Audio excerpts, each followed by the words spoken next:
আজকে আমরা একটা মজার খেলা খেলবো এবং যে খেলাটা খেলবো তার জন্য আমাদের কিন্তু ফ্যানগুলো বন্ধ করতে হয়েছে, না হলে আমাদের বেলুনটা ফেটে যাবে, তাই না? তো খেলাটা হচ্ছে, যে প্রতিযোগী খেলবে ওখানে তাকে সবসময় লক্ষ্য রাখতে হবে বেলুনটা যেন উপরে থাকে। বেলুনটা যদি ওই গোলের মধ্যে পড়ে যায় তাহলে সে আউট। এবং এটাও খেয়াল রাখতে হবে বেলুনটা যেন তোমাদের বাইরে না চলে যায়। আর যখন বেলুনটা সে হাত দিয়ে উপরে উঠিয়ে রাখবে তখন একটা করে কাপ আরেকটা কাপের উপর রাখতে হবে, ঠিক আছে? এরকম করে সবগুলো কাপ যখন কালেক্ট করা হয়ে যাবে তখন তার খেলাটা শেষ হয়ে যাবে। আর যদি কাপ কালেক্ট করার আগে বেলুনটা নিচে পড়ে যায়, তার মানে যদি লক্ষ্য না থাকে বেলুনটা নিচে পড়ে গেছে, তাহলে সে কিন্তু আউট। বুঝতে পেরেছ? তাহলে প্রথমে খেলবে কে? জুনায়েদ। ঠিক আছে, ওঠো। তাহলে বেলুনটা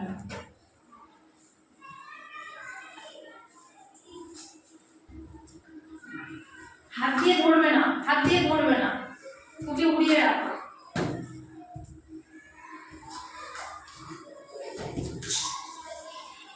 ও আউট হয়ে গেল। এই কারণে আউট হয়ে গেল কারণ ওর বেলুনটা তোমাদের বাইরে চলে গেছে, তাই তো? ওকে সবসময় ও যখন বেলুনটা ওদিকে চলে যাচ্ছিল তাহলে বেলুনটাকে ওর এদিকে আনা উচিত ছিল, তাই তো? এবার কি খেলবে? আমার জানা, ঠিক আছে, তুমি বসো। জুনায়েদ বসো। আরজান বুঝতে পেরেছো তো? ঠিক আছে, আরজান খেলবে। কেউ কাপে হাত দেবে না, ঠিক আছে? কেউ কাপে হাত দেবে না। স্টার্ট।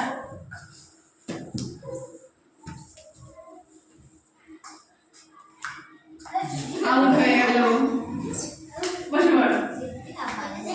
এবার কে খেলবে? রবিউ। কাপগুলো সাজিয়ে দাও একটুখানি।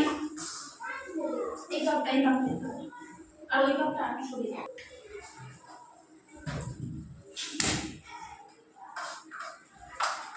ও বেলুনটা ধরে নিয়েছে।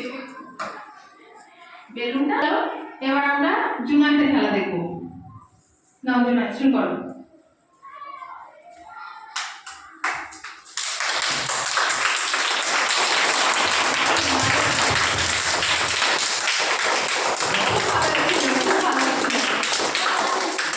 এবার কে খেলবে?